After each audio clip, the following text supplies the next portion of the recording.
بيبدأ الفيلم بظهور مجموعة من الصيادين بيطاردوا مجموعة من الأسود جوه الغابة وبيقتلوهم، لكن أسد ضخم بيهرب من القطيع وبياخدوا معاهم الأسود اللي قتلوها وبيمشوا بالعربية، وبيفضل مجموعة من الصيادين عشان يطاردوا الأسد اللي هرب، لكنه بيفاجئهم وبيهجم عليهم وبيقتلهم. وبيظهر الدكتور نت في طيارة خاصة ومعاه بناته نورا وميري، وفي طريقهم للغابة المهجورة عشان يتفسحوا هناك ويقضوا وقت ممتع، وبيدخلوا الأدغال ومعاهم شنطهم وبيرتاحوا في مكان موجود جوه الغابة. وبيقابل دكتور نت صديقه مارتن اللي بيشتغل في المحمية الموجودة في الغابة، وبياخدهم معاه للمكان اللي هيباتوا فيه ويقضوا فيه وقت الرحلة بتاعتهم. وبتتكلم نورا مع أبوها وبتلومه على موت أمها، لكنه بيدافع عن نفسه وبيعرفها أن أمها كانت السبب في الانفصال اللي كان بينهم،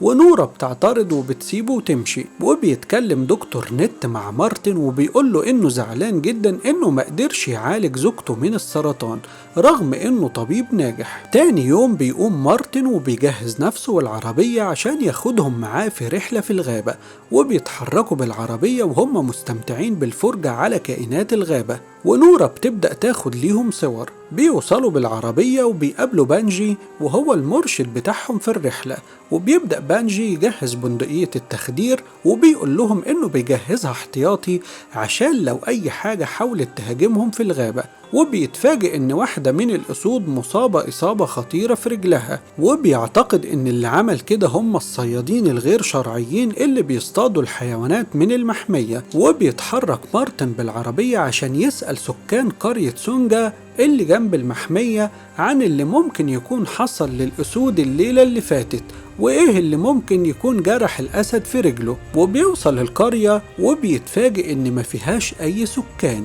وبيبحثوا عنهم وبيلاقوا أغلب سكان القرية ميتين.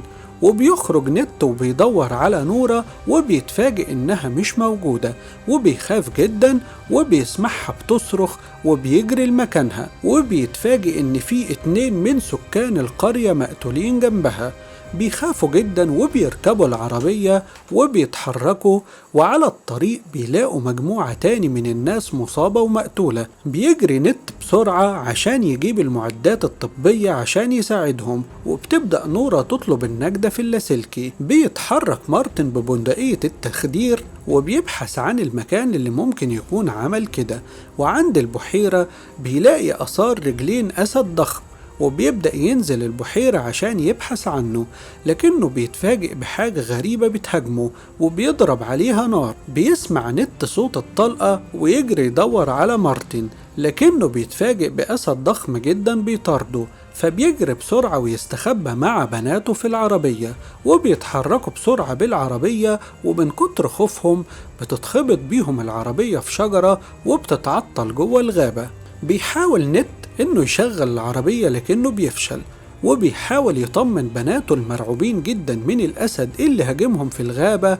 وفي العربية بيستقبل نت اتصال من مارتن اللي هاجمه الأسد عند البحيرة، وبيعرف نت إنه أسد خطير ولازم يخلوا بالهم منه، وبيقوله إنه يفضل في العربية لغاية ما حد يجي ليهم، وبيعرفهم إن الجرح بتاعه خطير جدا. نت بيطمن مارتن وبيقوله إنه هيحاول يجيله، وهنا بيظهر الأسد الضخم عند البحيرة وبيحاول يوصل لمارتن، وبيخرج من العربية ومعاه بندقية الصيد وبيحاول يبحث عن الأسد عشان يصيبه بالبندقية.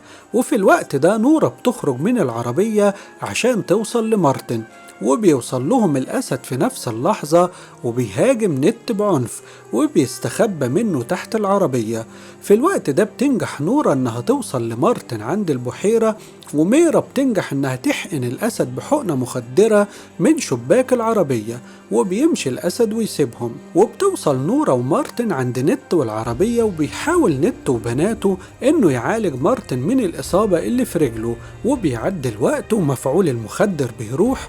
بيبدأ مارتن يفوق من الغيبوبة وبيسألهم عن اللي حصل للأسد، وبيقول لهم إن اللي بيحصل ده ممكن يكون انتقام من الأسد بسبب اللي عملوه الصيادين في القطيع بتاعه، وإنهم قتلوا أفراد أسرته. بينام نت وبيحلم بعد شوية إن بناته مش موجودين وإن الأسد هاجمهم، وبيصحى من حلمه وبيلاقي مجموعة من الصيادين الغير شرعيين، وبيشرح ليهم اللي حصل، وبيطلبوا منه فلوس عشان يساعدوه، وبيوافق نت انه يديهم فلوس، لكنهم بيفاجئوه وبيخطفوا بنته عشان يطلبوا فدية أكبر. وفي الوقت ده بيظهر الأسد الضخم وبيهاجم الصيادين ويطاردهم، وبياخد نت بناته ويخبيهم في العربية مع مارتن، وبيسيبهم عشان يدور على مفاتيح العربية، وبيتحرك في الغابة، وبيتفاجئ إن الأسد قتل كل الصيادين.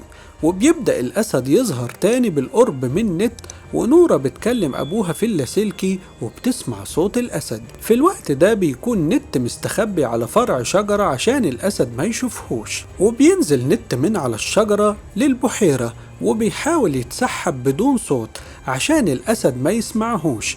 وهنا بتستخدم نورة سرينة العربية عشان توصل صوت لأبوها نت، وبيسمعها الأسد وبيحاول يوصل للعربية. في الوقت ده عند البحيرة بينجح نت إنه يلاقي مفاتيح العربية مع واحد من الصيادين المقتولين، وبياخد البندقية بتاعته وبيحاول يرجع للعربية. وعند العربية بيظهر الأسد لنورة ومارتن وميرا وبيحاول يهاجمهم، وهنا مارتن بيحاول يمنع الأسد من مهاجمة البنات، وبتقع بيهم العربية من فوق التل، وبيبدأ البنزين يخرج من العربية، وبيضحي مارتن بنفسه ويولع في العربية عشان ينتقم من الأسد. بيوصل نت وبيلاقي ميرا اتصابت بسبب الأسد بجرح خطير، وبيحاول يساعدها، وبيحاول نت إنه يساعد بنته ويدور على أي حاجة يوقف بيها الجرح، وبينزل مع بناته من العربية البيت مهجور في الغابة، وبيحاول يدور على حاجة يعالج بيها بنته، وبيلاقي إزازة كحول وبيحاول يعقم بيها الجرح، وبيسيب بناته عشان يبحث عن مية يشربوها. وفجأة بيظهر ليهم الأسد مرة تاني وبيحاول يدخل البيت، وبتحاول نورة وميرا إنهم يستخبوا منه، وبيوصل ليهم نت وبيهاجم الأسد بالبندقية عشان يبعدوا عن البنات، وبيشيل بنته وبيحاول يهرب من الأسد، وبيدخلوا بيت مهجور تاني وبيقفل على بناته عشان يحميهم، وبيحاول يخرج عشان يهاجم الأسد ويبعدوا عن بناته، وبيخرج بيه في الصحراء، وبيبدأ الأسد يهاجمه بعنف، وبيحاول نت يدافع عن نفسه لكن الأسد مش بيسيبه أبدا. وهنا بتبدأ الأسود الطيبة الموجودة في المحمية إنها تهاجم الأسد الشرير وبتنقذ نت من الموت. وأخيرا بيوصل ليهم بانجي وفريق الإنقاذ وبينقذوا نت مع بناته، وبينقلوا نت للمستشفى، وبيعرف من بناته إن الأسود الطيبة قتلت الأسد وخلصت من شره، وبيرجعوا الغابة تاني بعد ما أصبحت متأمنة من شر الأسد الضخم. ما تنساش تعمل معانا اشتراك في القناة وتضغط لايك على الفيلم وتفعل جرس التنبيه عشان توصلك أحدث الأفلام. أبطال الفيلم هم إدريس إلبا اللي بيقوم بدور دكتور نت، وشارليتو كوبلي اللي بيقوم بدور مارتن، وليا جيفريس اللي بتقوم بدور نورة، وإيانا هالي اللي بتقوم بدور ميري. الفيلم من إنتاج 2022 وتم تصويره في الولايات المتحدة الأمريكية.